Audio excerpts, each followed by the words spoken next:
என்னால் வந்து அந்த டைமில் வந்து ஒரு கிரேவிங் வந்துருச்சு, அவரோட டீ குடிக்கணும்னு சொல்லிட்டு. டீ அவர் போட்டுட்டு வர்றதுக்குள்ளார வந்து எனக்கு பனிக்கூடம் உடஞ்சி அந்த இடத்துலையே ஒரு மாதிரி ஆகிட்டோம். உடனே ஆம்புலன்ஸ் பிடிச்சி போகிற மாதிரி ஆயிடுச்சு. ஆனால் அங்கே ஹாஸ்பிட்டலில் போய் அட்மிட் ஆனதுக்கப்புறம் காலையில் தான் டெலிவரி ஆகும்னு சொன்னாங்க.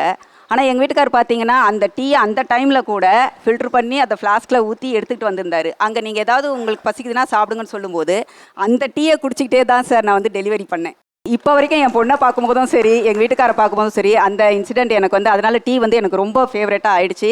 நான் என் ஹஸ்பண்டை எவ்வளோ தூரத்துக்கு லவ் பண்ணுறேனோ அதே போல் டீயும் நான் லவ் பண்ணுறேன். அருமையாக சொன்னீங்க, டீ வித் ஹஸ்பண்ட். எனக்கு மட்டும்தான் என்னவான்னு தெரில, இந்த பார்லேஜி 3 ரூபாய் பார்லேஜி பிஸ்கட் ஒன்று இருக்கும். ஸோ அது இங்கே எவ்வளோ பேருக்கு இப்போ தெரியும்னு கூட எனக்கு தெரில. அது சின்ன வயசில் ஊரில் இருக்கும்போது எல்லாருக்கும் அதோட தான் டீ குடிச்சு பழக்கங்கிறனால இங்கே சென்னைக்கு அப்படியே ஷிஃப்ட் ஆனோடனே அந்த பார்லேஜி பிஸ்கட்டும் வாங்குறாங்க. ஏன்னு பார்த்தா அந்த ஏரியாவில் இருக்க நாய் போடுறதுக்காக தான் வாங்குறாங்க. ஸோ நான் அதை சாப்பிட்றதுக்கு தான் வாங்குறேன் அப்படின்னு அவங்களுக்கு தெரிஞ்சாலே ஒரு மாதிரி வேடாக பார்க்குறாங்களா என்னன்னு தெரில. பட் எனக்கு பர்சனலாக ரொம்ப கணக்கு வந்து இந்த பார்லேஜி பிஸ்கட். ஓகே.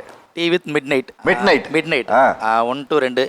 எப்படின்னா ஒய்ஃப் கூட பைக்கில் போகிறது, வீட்டில் அம்மா கூட இருக்கையில் வந்து அவங்களால தனியாக அந்த அளவுக்கு கம்ஃபர்டபுளாக பேச முடியாது. ஸோ அந்த ஒரு 1 hour அப்படி ஜாலியாக பைக்கில் போயிட்டு பேசிட்டு வர ஒரு லவபிள்